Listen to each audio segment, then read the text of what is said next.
day, everyone. Good day, ma'am. How are you today? Thank you. So today, we will discuss the mandatory labeling information for fishery products. So, unsa man ni siya? No? Unsa man ni? Mao ni ang details na ito ibutang na required sa label para masiguro nato nga safety and transparency ang product. So, nga na importante man ni siya. Kung kinsay nakadungdong kayo na sa i-discuss ni Ms. Dixon, maka-answer niya nga akong pangtana. Kung nga na importante man ang labeling information, anyone, kinsay gusto mag-volunteer kay nataga na akong picture. Okay, Ilo. May piso. Ilo? Ay, may piso.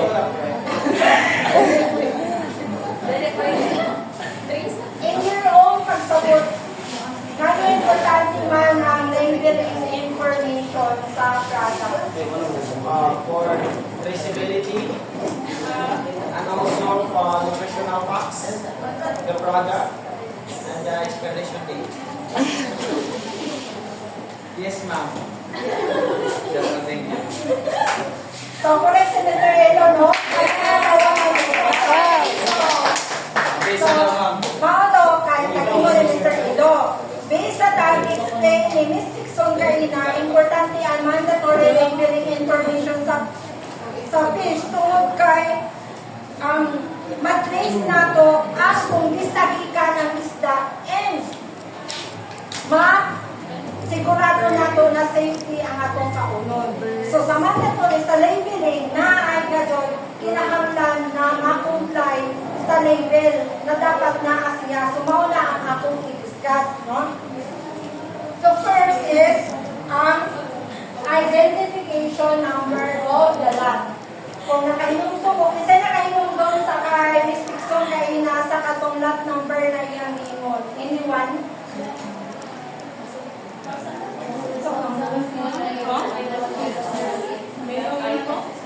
Yes, Ms. Ihande.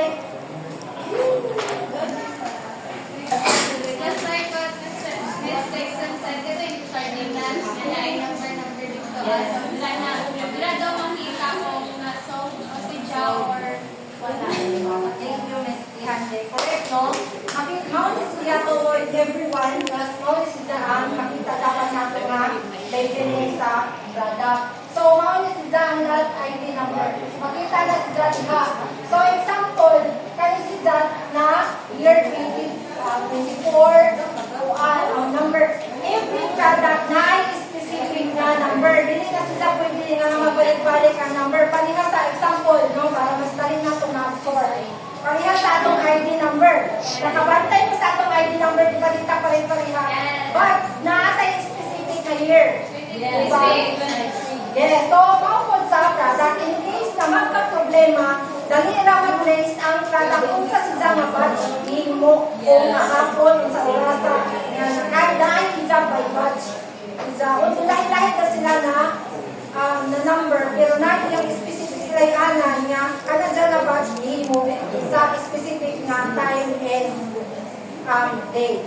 So nakasabot na mo kung saan ng identification number lang. Nakasabot mo guys? Yes. Last? Sorry. So ikaduha, name of fishing vessel or production unit. Na-discuss ko po ni Ms. Dixon kanina. So, can you please elaborate Ms. Corminal? Then, kanig sa number 2. Name of fishing vessel or production unit. Ay, kanang mga kuan. O, kung asan sa gili mo. Sa laki pala. Sa laki. Okay, very good, no? Mama, included kasi dapat na sila sa label. Kung unsa nga, unsa nga vessel ang gigamit kay or unsa na sa company. Kay in case sa responsible na doon. Kaya naman makita man na sila mga deny. Yes, very good, Mr. Bukod. And next is number 3, the common name of or scientific name of the species. No, ano man, kinahanglan man ibutang ang pangalan sa isda. Miss Pagtalunan. Kanunit man ibutang ang pangalan sa isda sa label. Yes, very good, Miss Pagtalunan. Okay. Yung ban nga like di sila mukha na so dapat nakakanta ito kaning nga isda type of isda is O, nakuha ni Mr. Bukod na yun. O, sakto, no, kinahanglan na doon, i-specify kung unsa sila na klase ng isda. Kaya may upan nga, kahit hindi sila mukhaon ka na ng isda, then, mahipawan nila na tamban na ini. And, i-add po na ako, siyempre, mag-differ sila sa value. Like century tuna, ilang i-claim tuna. And then, sa sardinas is tamban. So, differ sila sa pricing, di ba? So, ang consumer, mahipado sila na ay, mga ay sila ang price, kung kay tuna, yelupin, ang higami, yelupin, or purpin, oh no. No, so nakasagot na mo everyone, yan yung kinahanglan ang common name or specific name sa fish. Yes, ma'am. Kahinig si Jungkus is yes! Very good, perfect. Next is the date of catch of the production. Siyempre, kinahanglan na doon ang date of catch of production kahit gano'n natong mahipauan kung fresh na ba ang isda na ato napalit. Diba? So, kinahanglan na doon ibutang pa doon sa ng company sa label. No? Kahit nagtulong ka man mo, let's proceed na sa quantity of fish. Kinahanglan na doon kung magpalit ka mo ng tinapa, di ba na nakabutang 30 grams? 1 kilo. No? Kinahanglan si Tama butang para ang consumer, aware ang consumer nga ang akong kantidad sa akong tapalit is worth 30 grams ra. So, dapat na-enjoy transparency sa consumer. Na-enjoy dapat quantity sa fish. Ngano na may quantity sa fish, Miss Annalyn? Can you please stand up? Kaya itong explaining mo, para may bawa na ito, kung pila ka buok load sa kanang packaging, Yes, good. and also sa timbang. Okay, palakpakan si Miss Annalyn kay naman today. Next is number 6, name and address sa supplier. Siyempre na, ingon naman ako kayo na nagnahanap ko lang fishing diesel. So, siyempre, pinaka-importante po ang address sa supplier. Kaya hindi na naireklamo, nakabalo na ang consumer asa ang address, asa sila magreklamo. So, dapat transparent po Jod, kung hain ang address ng company. And let's proceed sa number 7, ang catch area or the location included, gano'n dapat siya.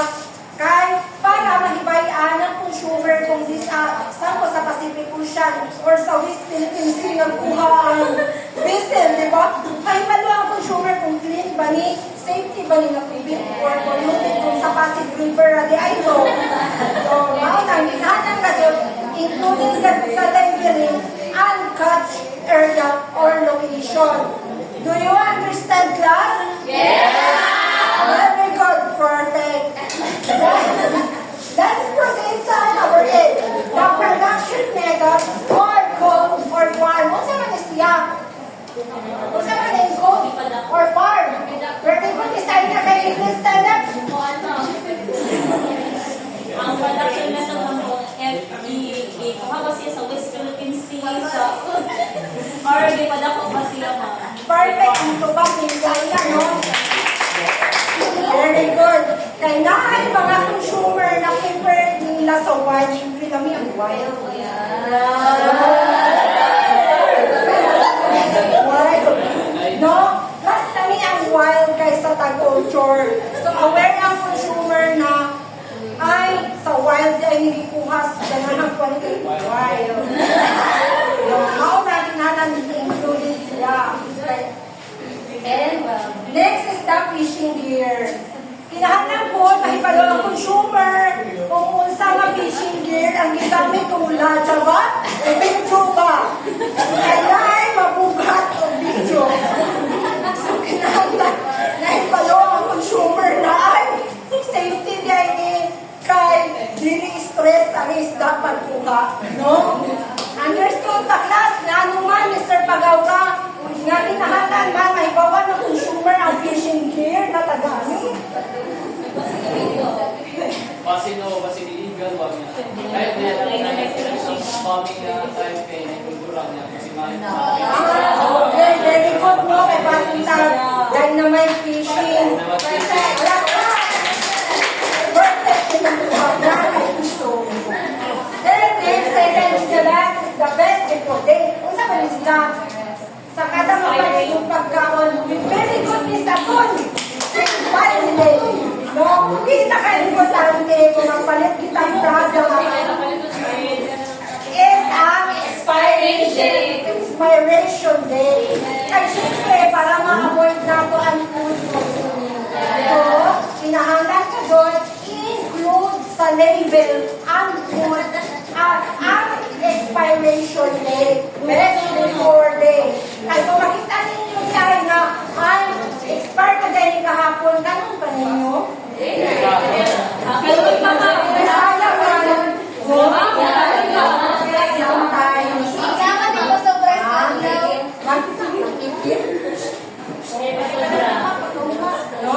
So, pinaka-importante ka sa label ang na-expiration date para aware ang consumer kung safety pa ba rin si Jaka Unon. Next is ang port and date of landing. Nga mo ba, Miss Meliorin, nga importante man mahibaw pa nato kung di sa sidatag landing ang fish. No?